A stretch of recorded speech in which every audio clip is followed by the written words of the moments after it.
Everybody, welcome back to the Hello, you Castro guys. Files. How are you doing, honey? I'm great. How are you? Awesome. Good. Thank you guys so much for joining us tonight, or today, or Today. this morning, or whenever This it is evening, for you. You know, just thanks for joining us. Thanks for joining.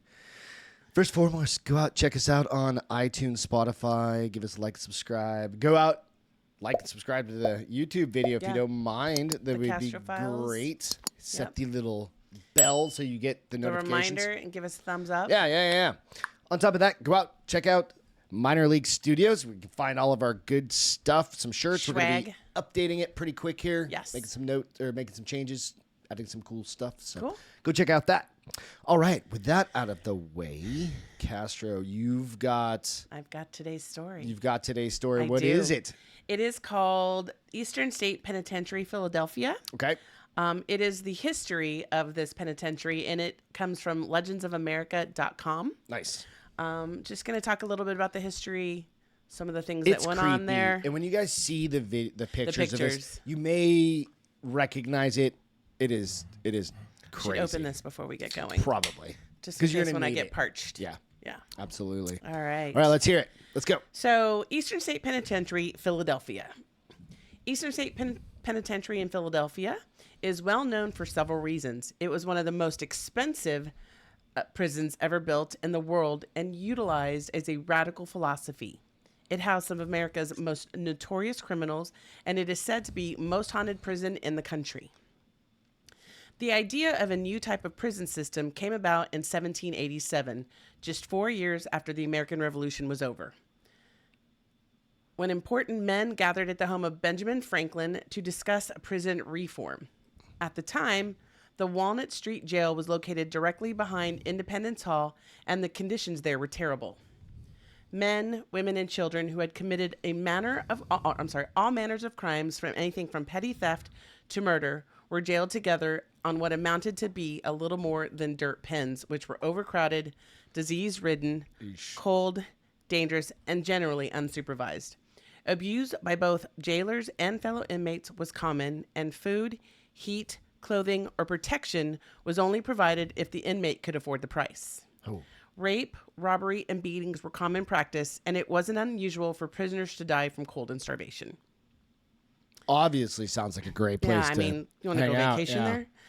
These abuses led to the formation of the Philadelphia Society for Alleviating the Ministry of Public Prisons, which met at Benjamin Franklin's house to discuss improvements and alternatives.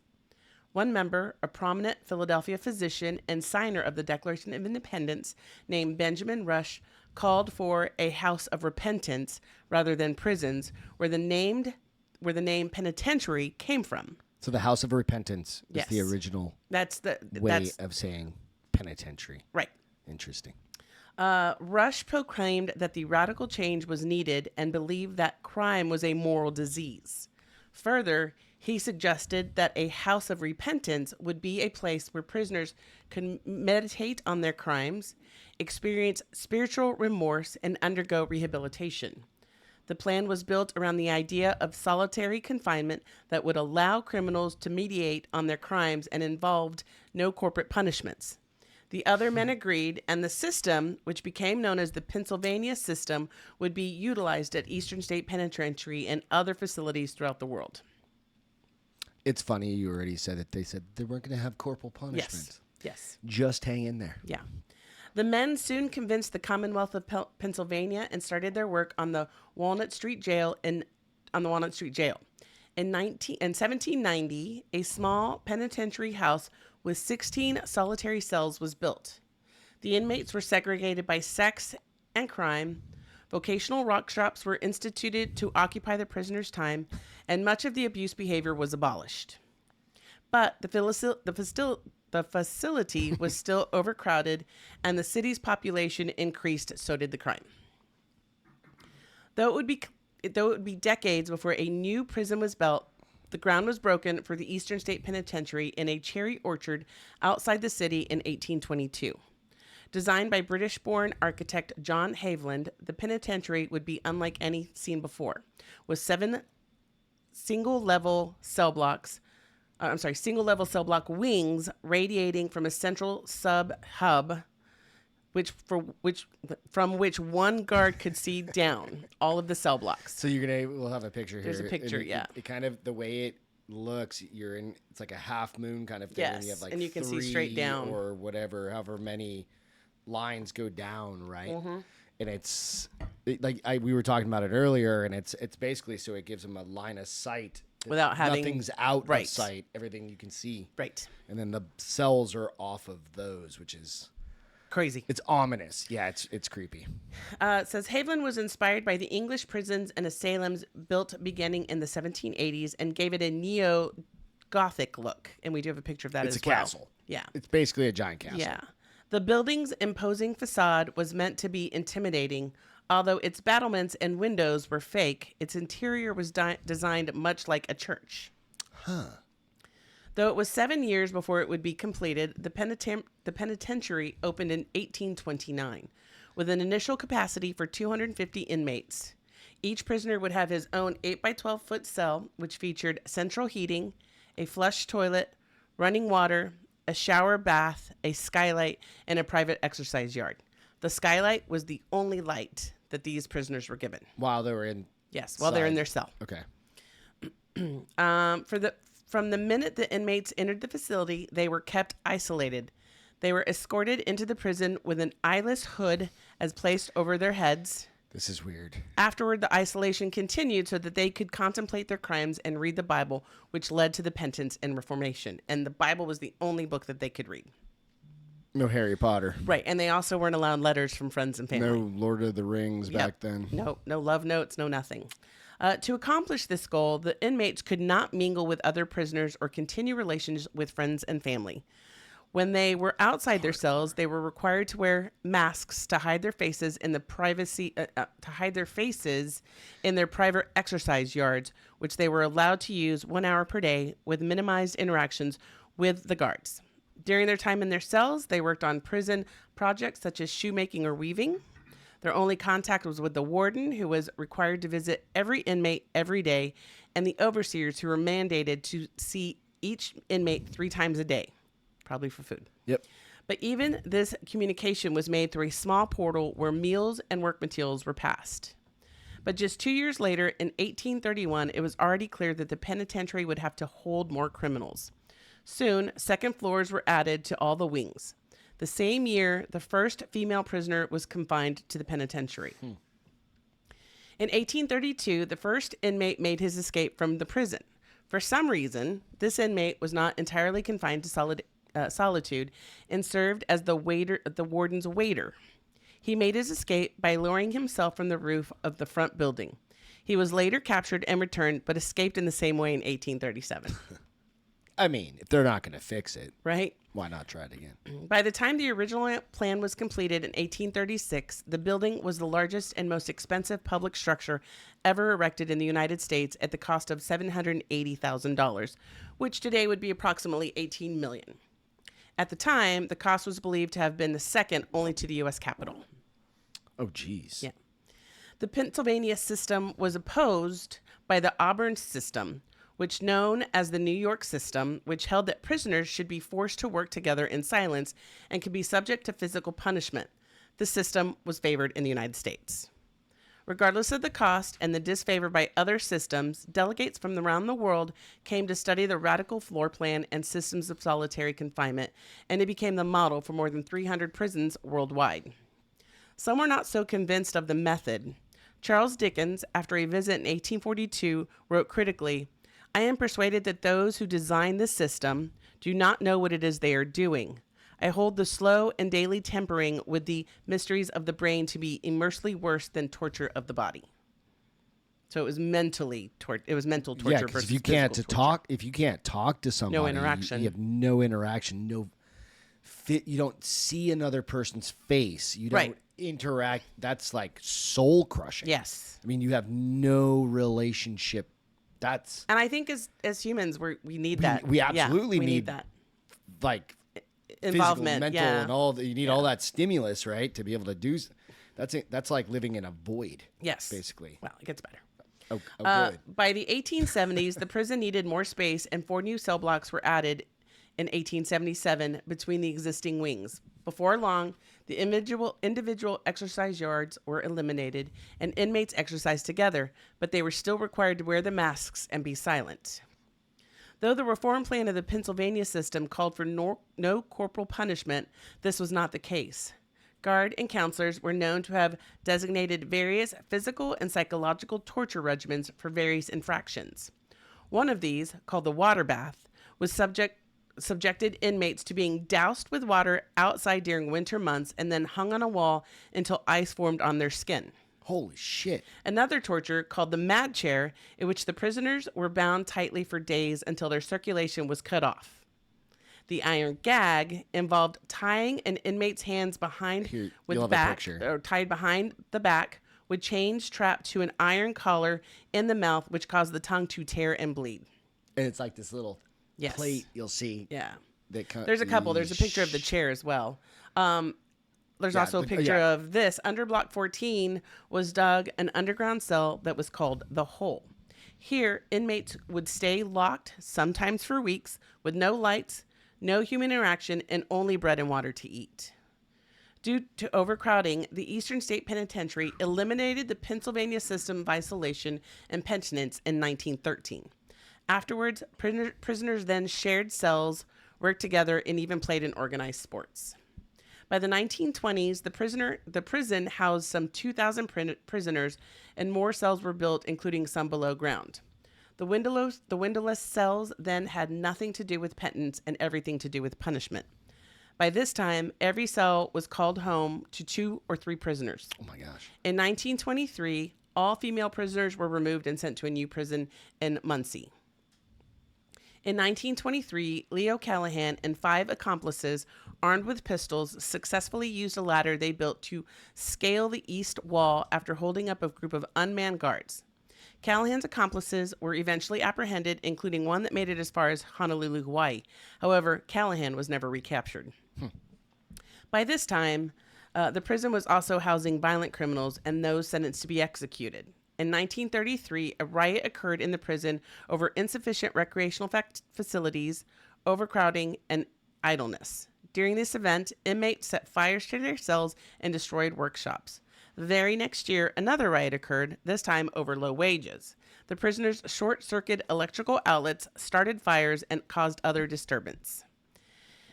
In April 1945, 12 men escaped through a 97-foot-long tunnel built by Clarence Clandestine. I'm not saying his last name. Clandestine. I can't say his name. Who worked as a prison plasterer. The men were quickly recaptured and returned to the prison. In 1959, a new cell block was opened to house violent criminals. The last cell block to be built was the only one with electric doors. Though the prison housed those on death row, no executions ever took place there. In 1961, an inmate named John Klausenberger tricked a guard into opening an inmate's cell, and he and other prisoners overpowered the guard to begin the largest riot in the prison's history.